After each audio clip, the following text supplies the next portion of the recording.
Yo, this is the Scarcity Studios YouTube channel. Please don't forget to like, comment, share and subscribe. And our sponsors are Alpha Claims and Hire Birmingham, the leading and best accident management company. Get a replacement car anywhere in 1 hour. I really appreciate you joining me today, and this video is about several cases that have been seen in court in the past week and in the UK in relation to child sex offences and grooming. The first case is about a man called David Nicholas Wilson, 36 years old. He was a labourer, and from what we found out from research, it looks like he was a sports coach as well for children. The NCA described him as one of the most prolific sex offenders. He had sexually abused 500 children and groomed and developed relationships with children on the basis of abuse 5,000. And this includes children in the UK and worldwide. He's from the Norfolk area, and he used fake identities to contact the victims on Facebook and other social medias. He pretended to be a female, and he used unregistered phones and sent sexual images of a woman from the internet in exchange for boys to send him videos and images of themselves. He then built up the victims' trust and then started to blackmail them and got them to send more footage of themselves, and also got them to abuse other siblings and friends. This is a very similar technique that I've seen definitely being used in cases before, with university lecturer Matthew Fowler, who was convicted of abusing children in a very similar way. On some occasions, he distributed the images to the victim's friends. In court, they heard that he showed no compassion, and the level of abuse that he inflicted on the children was read out in an indictment, and it lasted for 30 minutes. Some of the children spoke about wanting to end their lives because of the abuse. The offences were committed between 2016 May and April 2020. The National Crime Agency unearthed evidence that as many as 500 victims had sent him images, and Wilson contacted at least 5,000 children in total. Wilson from Norfolk appeared at Ipswich Crown Court, and he admitted all the charges and included intentionally causing or inciting boys to engage in sexual activity, blackmail, intentionally causing children to look at sexual images, and intentionally facilitating the sexual exploitation of children and also sending them images to others. He will be sentenced on the 12th of January 2021. In June and July 2017, Facebook identified 20 accounts of boys that had been sent indecent images of themselves to an account belonging to a 13-year-old girl. The material was forwarded to the NCA for investigation by the NCMEC, the US National Center for Missing and Exploited Children. This receives industry referrals before disseminating whether law enforcement agencies should investigate.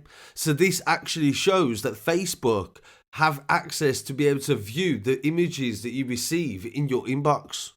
And if they, for example, believe that it may put children at risk, they can reference them to the police. The NCA uncovered a key IP address that was used to commit the offences. CCTV footage showed him buying a top-up voucher for a phone also that was linked to the Facebook account. He was then arrested in August 2017. The phone was hidden in the bedroom of his home.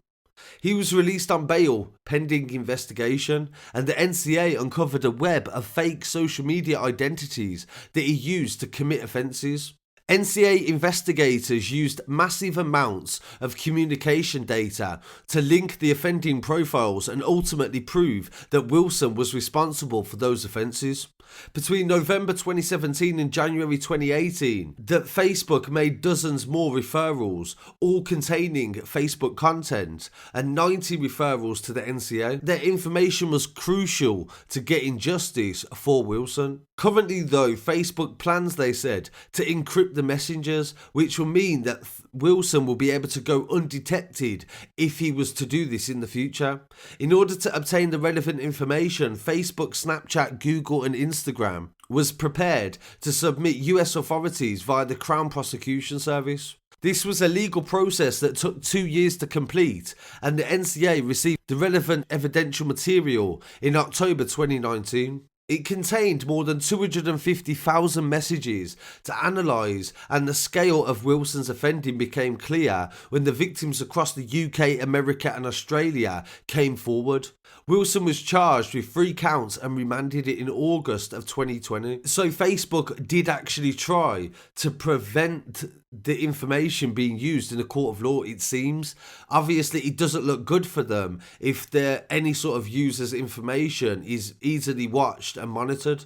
They said in court that he was able to gain the trust of the boys and exploit them using social media, and the technique that was used was to disguise himself as a young female that was interested in them. So it definitely raises the question of end-to-end encryption for children and these sort of cases. Of course, everybody wants their information and conversations to be private, but if this is a case where you could potentially save a child from being groomed by an adult, then what are people's opinions on that? I'll be really interested to find out what you think on that. And we'll definitely keep you updated on that story and his sentencing next year as well.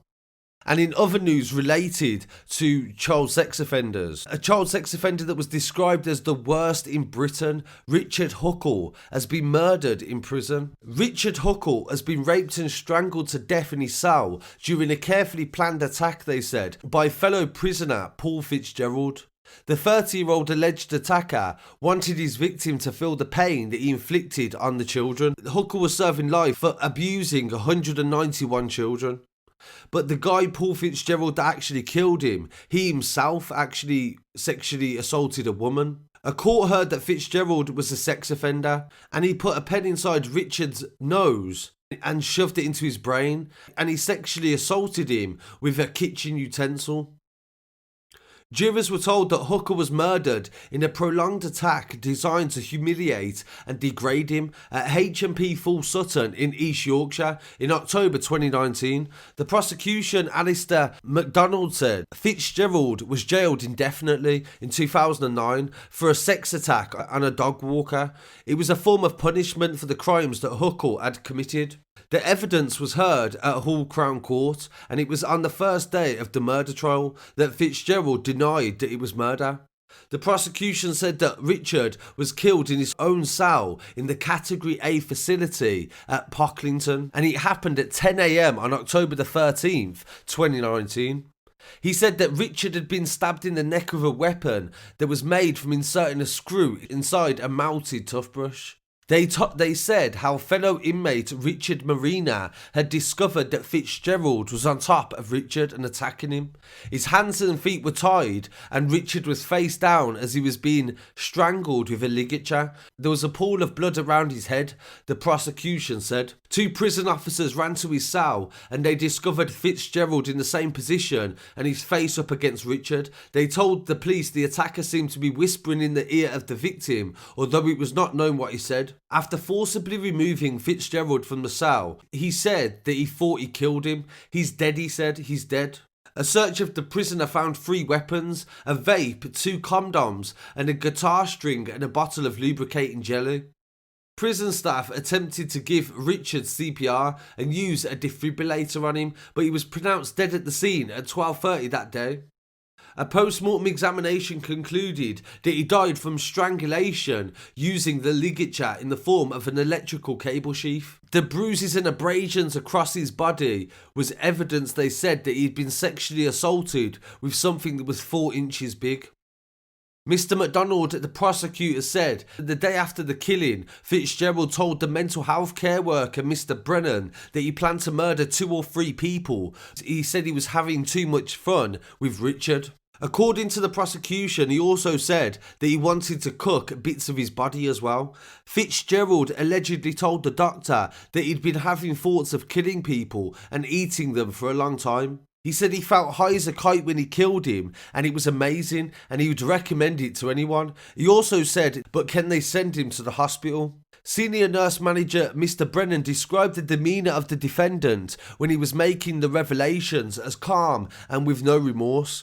Mr. McDonald said Mr. Huckle was notorious in the press. He was the worst paedophile in British history. This attack was carefully planned and executed. In the course, Richard had been subjected to a prolonged attack also designed to humiliate and degrade him. The insertion of an object, possibly into his brain as well, would have been a form of punishment and would have been a terrible way to have died. The defendant told Dr. Shenoy that this is a man who abuses and rapes children. He could have killed them as well. I am prone to think that he did worse than just rape them.